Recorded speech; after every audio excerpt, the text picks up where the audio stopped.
What's up, everyone? Was watching the Packers Panthers game today, and before Rodgers' second touchdown pass to Cobb before the snap, I heard him say the words 300 jet. That was a pass protection audible Rodgers was making, and it was a check to a protection that is one of my personal favorites and is, in my opinion, pretty much a must-have protection in almost any system. So he used the words 300 jet. That refers to what's in old West Coast terminology, what is called a half slide protection. All right, so I'll write that up here. Half slide protection.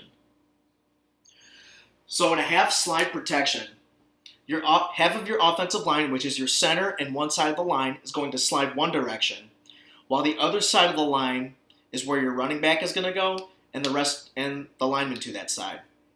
That side is going to do what's called BOB.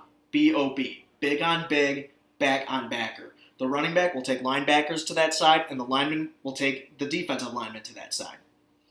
200, 300 jet, also known as 2 or 3 jet, and again, half slide protection is traditionally a 6-man protection, and that's why a lot of teams like it. It allows them to use 4 receivers en route, and if nobody blitzes, your back can even be used as a check down.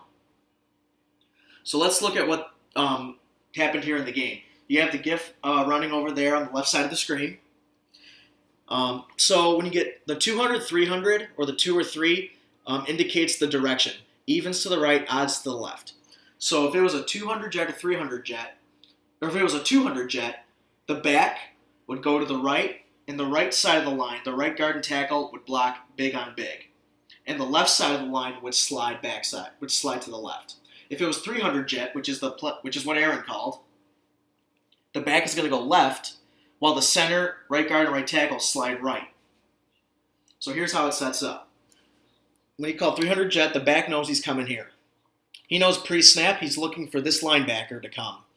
However, the Panthers were spying Rodgers all game, so after the snap, as you'll see, he didn't blitz. The reason why I think Rodgers called 300 jet is because he saw this overload here. Rodgers probably wanted a more experienced pass protection or a stronger pass protection over here. So he called 300 jet to get this side of the line moving right. Here's the Panthers stunt. This defensive end acted like he was coming field, but then stunted back in towards the center. So the way it would set up like this. So again, big on big to the left side because it's a 300 jet. Guard and tackle block big. These 2 defensive linemen. And that's who they ended up blocking. The back comes over to the left, but he's looking at this linebacker and notices he doesn't blitz. He's spying Rodgers. So he's going to start looking for other people to block. There's no one in the box over here, so he has no concern. So he starts working his way back. As he works his way back, he sees this defensive end coming around, and he goes to help the center. So the way the right side works is the center steps right, and the rest of the line steps right. Here's the guard ends up taking, tackle ends up going here. The center's helping out on this defensive tackle, but when he sees this defensive end looping around, he comes off, picks him up, and then the back helps him out and picks up the outside shoulder. So in a perfect world, for a 300 jet to set up would be this backer blitzing and this back picking him up. And that's 300 jet. So if I were to flip this, let's say we call 200 jet. I'll just redraw it. So let's say we're in the same backfield. Same front. And we call 200 jet. So now the back is going to go right. So you got big on big, back on backer. Now, even in 200, 300 jet, running backs and straight drop back protections are often taught to work middle out. So he's going to key this backer out here, but he's going to keep an eye on this person because the most immediate protection that we need to have is in the middle. Protect that gap integrity. Another way to look at it is like this. All right, if I call 200 jet, which means the back's going right, tackle has C gap, guard has B gap, back has A gap, center has A gap, guard has B gap, tackle has C gap. So in a way, it also keeps things gap sound or gap secure. So, but we're keying him. So if he blitzes, the back will pick him up. And then the center, if this backer blitz, would pick him up. Now you can run it out of two backs too. I'll give just a quick example. We'll go something like under center with a nice set.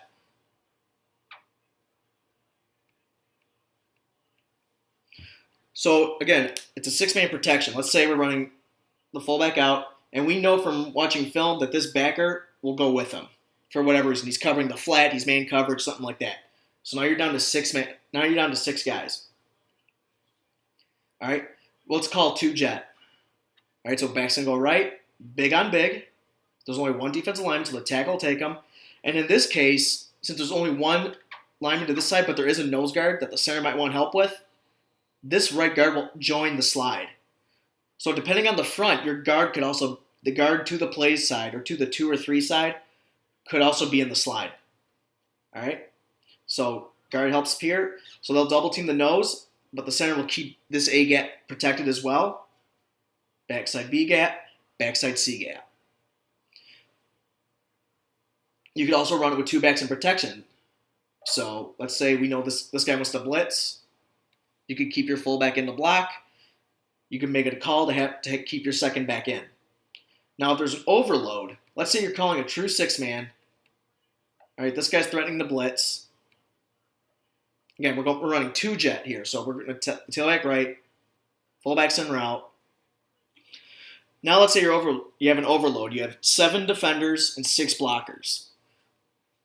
To the side of the offensive slide to, so away from the 2 side, you should be gap sound because you have multiple guys helping you. Now, if the offense is treating him as a linebacker, his responsibility will go to the running back. Because again, Bob or big on big to the play side. So now we have 2 unblocked linebackers here and 1 back. How do we pick that up? The rule you'll often hear is the back is going to have to do what's called a dual read or a double read. He will work his way inside out because, again, you protect the middle first. So he's going to key this backer and this backer. But this one is primary. So if the inside backer blitzes, he's going to pick him up. But if he doesn't, if he stays home and he sees the outside backer blitz, he picks him up.